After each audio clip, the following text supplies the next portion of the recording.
ভাগৱতে কৈছে দেই, ভগৱান কৃষ্ণই কৈছে অৰ্জুনক, হে অৰ্জুন, মোৰ ভকতৰ তুমি জাতি নুসুধিবা।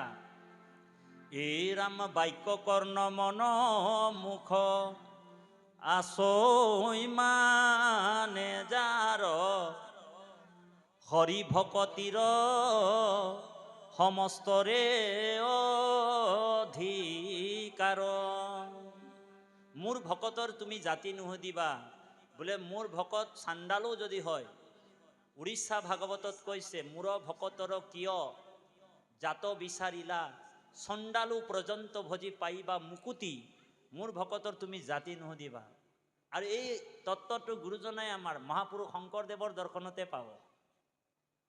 আজি ৩৬টা জাতি, কলিত কীৰ্তন কৰিয়া আতি, যিসকল কলিত হৰিৰ নাম গুণ প্ৰচাৰ কৰে বা কীৰ্তন কৰে, কলিত কীৰ্তন কৰিয়া আতি, অপ্ৰয়াসে পায় বৈকুণ্ঠ, পাৱই বৈকুণ্ঠ ৩৬ জাতি, হয়নে প্ৰভু? বোলে কোন জাতিবিলাক? বোলে কিৰাত কছাৰী, খাচী গাৰু মিৰি, যৱন কংক গোৱাল, অসম মুলুক ধুবা যে তুৰুক, কুবাচ ম্লেছ চাণ্ডাল, আনুযত নৰ কৃষ্ণ সেৱকৰ, সংগত পবিত্ৰ হয়। আনুযত নৰ কৃষ্ণ সেৱকৰ সংগত পবিত্ৰ হয়। গতিকে ইয়াত আমাৰ জাতিভেদ নাই। আজি সত্ৰ মহাসভাবিলাকতো জাতিভেদ আছে, যে মহাসত্ৰ সভা যেতিয়া হয়, বেলেগ বেলেগ সত্ৰবিলাক নিজৰ বাচন বৰ্তন খোৱা বেলেগে বেলেগে লৈ যায়। কিন্তু আমাৰ শ্ৰীমন্ত শংকৰদেৱ সংঘত ইয়াত বাগানীয়াও বনাইছে, মানে অসমীয়াই বনাইছে, বাগানীয়াই বনাইছে নে কিয়ে বনাইছে, গোৱালা, তাঁতী, গগৈ, শইকীয়া, মিৰি, মিচিং কি বনাইছে, কিন্তু একশৰণ হৰিৰ নাম ধৰ্মটো তেওঁলোকে গ্ৰহণ কৰিব লাগিব। কৃষ্ণত শৰণ হ'ব লাগিব, সদাচাৰ হ'ব লাগিব, কৃষ্ণ। তো গতিকে আমাৰ স্থিতিভাগ, প্ৰেম পত্ৰ ভাগ আহি গ'ল। এই প্ৰেম পত্ৰ ভাগত বাপ এজনে কৈছে যে যুগ মানেনো কি? যুগ মানে যিটো আমি সম্পূৰ্ণৰূপে এই সংসাৰখন নিয়মাৱৰ্তী পাৰ কৰিম। এই সংসাৰখনৰ যিবিলাক নিয়ম নীতি আচৰণ, যি সময় এটা সময়ৰ পৰা আন এটা সময়লৈ আমি শুদ্ধভাৱে নিয়ম নীতিবিলাক শুদ্ধভাৱে পাৰ কৰি লৈ গৈ থাকিম, সেইটোকে আচলতে যুগ বুলি কয়। আৰু যুগৰ আৰু ব্যাখ্যা আছে বাৰু, মই চমুকে সেইটোৱে ক'লোঁ। গতিকে যুগ কেইটা আৰু কি কি বুলি কৈছে, প্ৰশ্ন আহি গ'ল যে যুগ কৈছে আপোনালোক জানে, সত্য, তেৰতা, দাপৰ আৰু কলি, এইকেইটা 4টা যুগ। আমি আপোনালোক সকলোৱে জানো 4টা যুগ, বাপাইসকল আমি অন্তৰংগ আলাপহে কৰি আছোঁ আপোনালোকৰ মাজত এতিয়া বৰ্তমান, হয়নে বাৰু? যে এই যুগ 4টা কি কি? সত্য যুগ, তাৰপিছত তেৰতা যুগ, তাৰপিছত দাপৰ যুগ আৰু কলি যুগ। এতিয়া আপোনালোক আমি কোনটো যুগৰ মানুহ বুলি ক'লে মানে কি ক'ম? সকলোৱে হাত দাঙিব, কোনটো যুগৰ মানুহ? সকলোৱে ক'ব দেই, কোন যুগৰ মানুহ? হা? এতিয়া আমি কোনটো যুগৰ মানুহ? হা? এতিয়া আমি বহুতে জানো যে কলি যুগৰ মানুহ। এতিয়া সত্য যুগটো পাৰ হৈ গ'ল বুলি কৈছে, কিন্তু আমি আজি কিন্তু এইটো সত্য যুগটো বনাই লোৱা হৈছে, হয়নে বাৰু? যেতিয়া কাম, ক্ৰোধ, লোভ, মোহ, দম্ভ, অহংকাৰ শূন্য হৈ থাকে, সেইটোকে সত্য যুগ বুলি কৈছে ভাগৱতে, হয়নে বাৰু? সত্যৰ উদয় বুলি কৈছে। যেতিয়াই কাম, ক্ৰোধ, লোভ, মোহ যেতিয়াই নাইকিয়া হৈ যায়, শূন্য হৈ যায়, তেতিয়াই সত্যৰ উদয় হয়। কিন্তু আচলতে আমি কলি যুগৰ মানুহ। এতিয়া কলি যুগত আগত কিন্তু প্ৰথম যুগটো আছিলে সত্য যুগ। সত্য, তেৰতা, দাপৰ আৰু কলি। সত্য যুগৰ আয়ু আছিল কিমান? সত্য যুগৰ আয়ু আছিল 17,28,000 বছৰ। আৰু সেই যুগৰ যুগ ধৰ্মটো আছিলে কি বাৰু? সেই যুগৰ যুগ ধৰ্মটো আছিলে, ধৰ্ম আছিলে দেই সত্য যুগৰ। সত্য যুগৰ যুগ ধৰ্মটো আছিলে ধ্যান কৰা। ধ্যান কৰাৰ পিছত ভগৱন্তৰ 10টা নাম জপ কৰিব লাগে। নামটো তেতিয়াও আছিলে, নামটো কিন্তু ব্ৰেকেটত সোমাই আছিলে, ইনক্লুড হৈ আছিলে। হয়নে বাৰু? সেইকাৰণে আবাৰো নাহিকে দুজা বুলি শব্দ এটা পায় যে দুজা, তাৰমানে নাম বস্তু নাম তত্ত্বটো আছিল, কিন্তু সেইটো নিষ্ক্ৰিয়ভাৱে আছিল, সক্ৰিয় নহয়। সেইকাৰণে 10টা নাম জপ কৰাৰ পিছতে ধ্যানৰ যিটো ফল, সেই ফলটো তেওঁলোকে লাভ কৰিছিল। সত্য যুগত হাজাৰ হাজাৰ ধ্যান কৰিছিল, 12,000 বছৰ। হিৰণ্যকশিপুৰে বুঢ়া আঙুলি দুটা ভৰ দি সূৰ্যৰ ফালে চাই কিনি ব্ৰহ্মাক ধ্যান কৰিছিল 12,000 বছৰ। আজি পাৰিব নেকি কোনোবা? কৃষ্ণ। সত্য যুগৰ নিচিনা ধ্যান কৰিব আপোনাৰ মোৰ ক্ষমতা নাই। সত্য যুগত ধ্যান। ত্ৰেতা যুগৰ আয়ু কিমান? ত্ৰেতা যুগৰ আয়ু হৈছে 12,96,000 বছৰ। আৰু সেই যুগৰ যুগ ধৰ্মটো আছিলে যজ্ঞ কৰা। যজ্ঞ কৰি ঈশ্বৰৰ 8টা নাম জপ কৰিলেহে যজ্ঞ সাধন হয় বুলি কৈছে, সম্পূৰ্ণ হয়। যজ্ঞ কৰিলে কি কি যজ্ঞ? সেই যজ্ঞবিলাক কৈছে অশ্বমেধ যজ্ঞ, বাজপেয়ী যজ্ঞ, ৰাজসুই যজ্ঞ, এনেকুৱা যজ্ঞ ঢেৰ আছে। যিবিলাক যজ্ঞ কৰিবলৈ হ'লে মানে 100 বছৰ মানুহৰ আয়ু হ'ব লাগিব আৰু 100 বছৰ যজ্ঞ থাকিব লাগিব, যজ্ঞ কৰিব লাগিব। যজ্ঞ কৰাৰ আগমুহূৰ্তত 12 বছৰ যজ্ঞৰ ভূমিটো বোলে শোধন কৰিব লাগিব। যজ্ঞৰ ভূমিটো শুদ্ধিকৰণ কৰিব লাগিব 12 বছৰ। যেনেকৈ জনক ৰজাই যজ্ঞ কৰিছিল, যজ্ঞৰ ভূমিটো শোধন কৰিবলৈ যাওঁতে সীতাক সেই ভূমিৰ পৰাই উদ্ধাৰ কৰিছিল। ঔহাৰি পৰা সীতাকৰ পৰা আহিছে, ভূমিৰ পৰাই উদ্ধাৰ, হয়নে বাৰু? জনক ৰজা যজ্ঞ কৰিছিল, যজ্ঞৰ ভূমিৰ পৰা সীতা দেৱী ওলাইছিল, আপোনালোক জানে বাৰু। তাৰপিছত সেই যজ্ঞ 100 বছৰৰ আছিল, আৰু 100 বছৰ যজ্ঞটো সেই সময়ত কৰিব পাৰিছিলে। কিহৰ কাৰণে? কাৰণ সেই সময়ৰ মানুহবিলাকৰ বয়স আছিলে 1000 বছৰ, আয়ুটো আছিলে 1000 বছৰ, হয়নে বাৰু? 10,000 বছৰ আয়ু পাইছিল।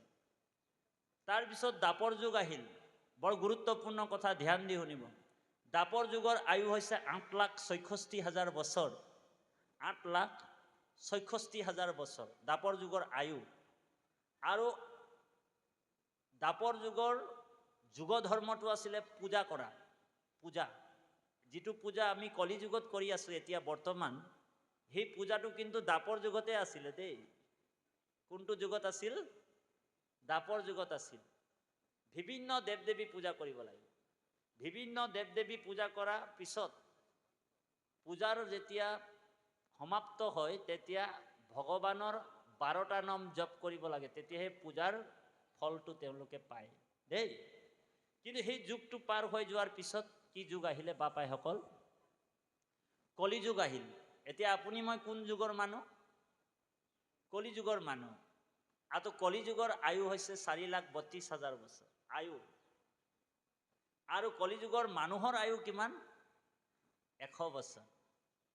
সেইকাৰণে ভক্ত প্ৰহ্লাদে কৈছে, এই ৰাম অসাৰ সংসাৰ ইয়াত হে নাহিখে বিশ্বাস, জানি হৰি ভকতি কৰি ঐ ভাষ।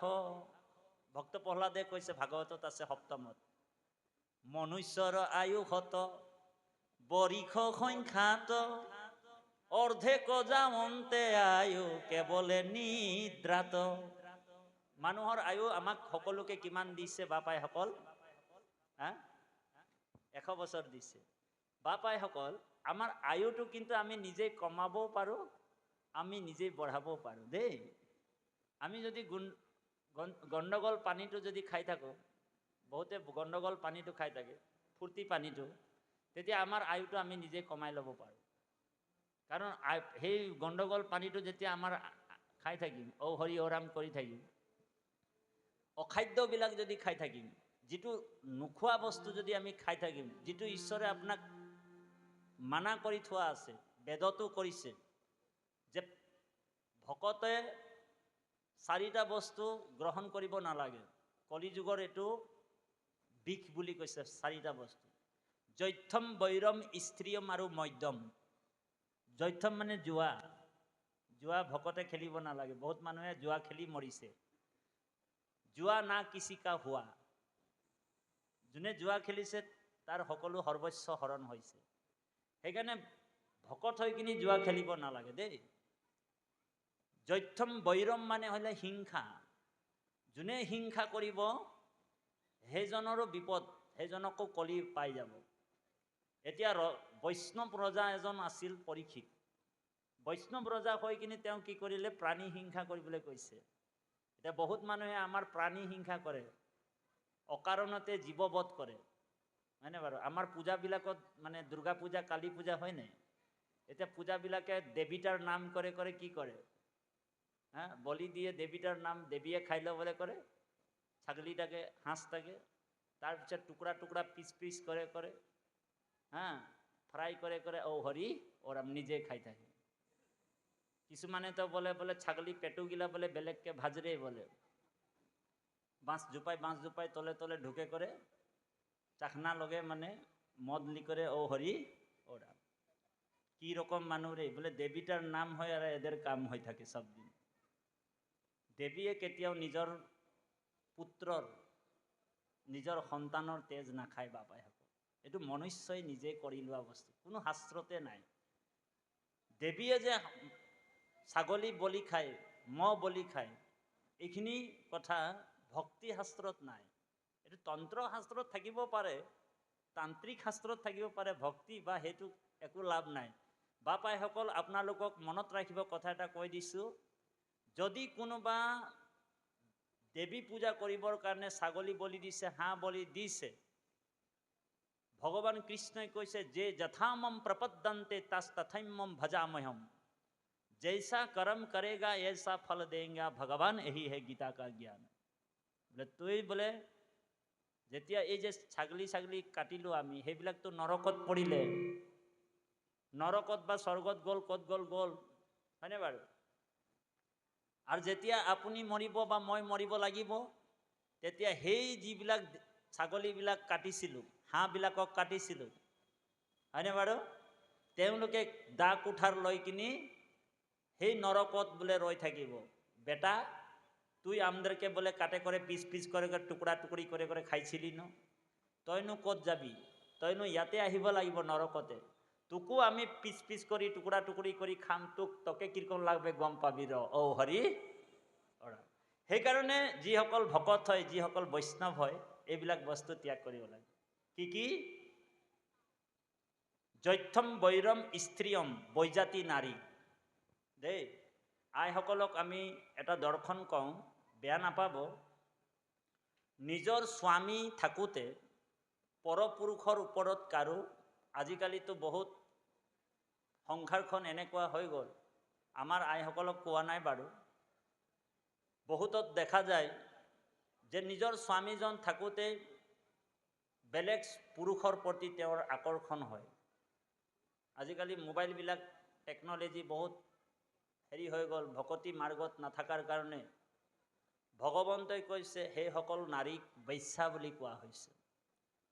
ভগৱানে নহয়, ৰুক্মিণীয়েও কৈছে, হে প্ৰভু, এতিয়া আমাৰ বহুতে মোবাইলবিলাকতে বৰ ধুনীয়াকৈ লিপষ্টিক লগাই ৰীল বনাবলৈ আৰম্ভ কৰি দিছে। আপুনি সংসাৰক দেখুৱাবৰ কাৰণে ধুনীয়াকৈ সাজিছে, সুন্দৰকৈ নিজকে প্ৰস্তুতি কৰিছে, সেইটো কিন্তু সংসাৰে আপোনাক ঠগিব আকৌ। কাৰণ সংসাৰে আপোনালোকক ঠগিব। আইসকলক আমি অনুগ্ৰহ কৰিছোঁ, সেৱা জনাইছোঁ যে আপোনালোক সাজি কাচি আহিব, সুন্দৰভাৱে আহক। কাক দেখাবৰ কাৰণে আহিব? কৃষ্ণক, মানে কৃষ্ণ স্বামীক আপুনি মই দেখুৱাবৰ কাৰণে আহিব লাগিব, সুন্দৰকৈ সাজি আহিব লাগিব। কিয়? কাৰণ কৃষ্ণই কৈছে যে মই যাক, মোক যোনে মানে প্ৰসন্ন কৰি ল'লে, তেওঁৰ পুনৰ জন্ম পুনৰ মৰণ আৰু কেতিয়াও নহয়। সেইকাৰণে কৃষ্ণক আমি কৃষ্ণৰ কাৰণেহে সাজি কাচি ধুনীয়াকৈ আহিব লাগিব। সংসাৰত যদি আপুনি মই সাজি কাচি সংসাৰক দেখাবলৈ যদি যাওঁ, তেতিয়া সংসাৰে আপোনাৰ সৌন্দৰ্যটোৰ প্ৰতি অলপ দিনৰ কাৰণে ইণ্টাৰেষ্ট দিব, আৰু যেতিয়া আপোনাৰ ঔ হৰি ওৰাম হৈ যাব, ঝুৰঝুৰা হৈ যাবে গালগিলা, তেতিয়া তোকে ঠক্কৰ মাৰি দিবে, ঔ হৰি ওৰাম। সেইকাৰণে সংসাৰক দেখাবৰ কাৰণে লিপষ্টিক লগাব নালাগে, কৃষ্ণক দেখাবৰ কাৰণে কৃষ্ণক আপুনি হেৰি কৰক। বুজি পাইছেনে কথাটো? গতিকে এই তত্ত্ববিলাক ইয়াত আছে। গতিকে জৈথম বৈৰম স্ত্ৰীয়ম আৰু মধ্যম। এতিয়া মদৰ কথা কৈছো। এই মদ এটোপাল যদি আমাৰ হৃদয়ত যায়, এক টোপাল মদ যদি আমরা খাই দিই কেনেবাকে, কারণ এখানে ভগবান আছে, হৃদয়ত আছে দেই। এক টোপাল মদ যদি হৃদয়ত খাই দিওঁ, তেতিয়া ব্ৰহ্ম হত্যাৰ পাপ লাগে, বাপেকে মাৰি দিয়া পাপ লাগে, বাপক মানে দেউতাক মাৰি দিয়া পাপ লাগে। যদি এক টোপাল মদ খাইলে মানে বাপেকে মাৰি দিয়া পাপ লাগে, তেনেহলে বটল বটল খাইলে কিমান পাপ লাগবে ও হৰি। আপোনালোক চিন্তা কৰে, কাৰণ ইয়াতো কৃষ্ণ আছে আৰু নামঘৰতো কৃষ্ণ আছে, মন্দিৰতো আপোনালোক কৃষ্ণকে সেৱা কৰিছে। সেইকাৰণে সমুদ্ৰত যেতিয়া বিষ ওলাইছিলে, সমুদ্ৰৰ বিষটো এতিয়া বহুতে কয় যে শিৱই কিবা এটা পাত্ৰ লৈ কিনি বিষটো খাইছে, বোলে মিছা কথা।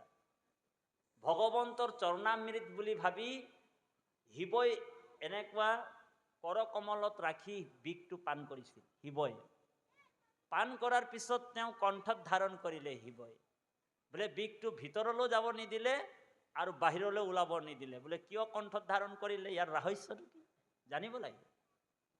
যে শিৱই বিষটো কিয় বাহিৰলৈ নপঠিয়ালে, কাৰণ শিৱ জানে যে যদি মই এই বিষটো বাহিৰত এৰি দিওঁ তেনেহলে জীৱ জগত কষ্ট পাব, সংসাৰৰ লোকসকল ইয়াৰ পৰা এই বিষটোৰ পৰি পীড়িত হ'ব।